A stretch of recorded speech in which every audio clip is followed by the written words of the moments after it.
This airplane debuted this year at the 2019 Sport Aviation Expo in Sebring.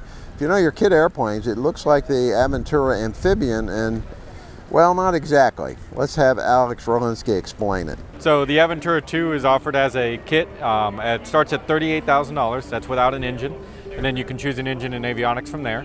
It's been around since 1995, so quite a while. We have many out there flying.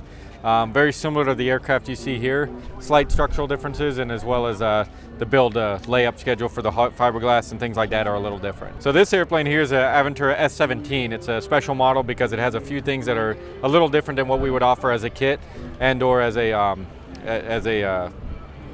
standard airframe. So what we have here is a fully loaded aircraft that we build personally at the factory, and then we sell that to Sport Flying USA, who then offers it to the customer, brings it to the market essentially.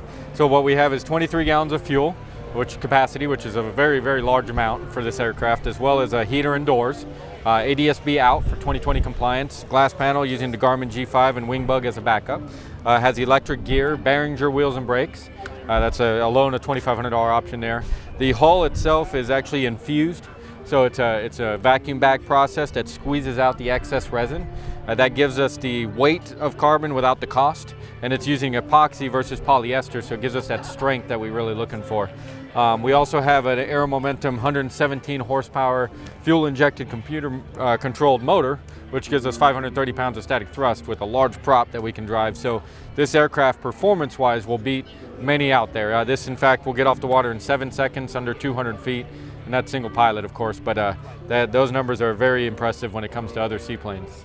So the Aero Momentum, which is built by Mark Kettering out of Stuart, Florida, it's a Suzuki-based power plant. And basically he gets it as a crate motor, and he adds all the airworthy components to make it into an aircraft engine. He does manufacture his own gearbox. All of that is done in-house. We purchased the engines from him directly, and then we adapt them to our airframe, and it's been a great match thus far. Weight on this aircraft in specific, because it's fully loaded and has everything in it, is 930 pounds.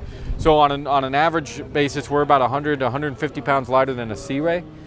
So this aircraft will perform very well both in the water and in the air. Gross on this is actually, if you want to conform to the 1430 for LSA, it's you got about a 530 pound useful load. If you take it up to the 1530, which this aircraft is allowed to do under the EAB as a private pilot, then you have a full true 600 pound useful load. One thing I do love to mention, and we're proud of, is that this aircraft already conforms to all the ASTM standards. We build it accordingly, so you have all the regular castellated nuts, cotter pins, etc. So the airframe itself is very well built. We adhere to the standard whether the FAA is certified it or not. But in turn with that, we have done quite a few measures to make sure that we get the manuals complete and everything else towards that SLSA. So yes, we do eventually plan to go that route, but as of right now, this is the best deal out there. So you can find out more straight from Aero Adventure, which is www.c-plane.com, and that's spelled SEA-plane.com.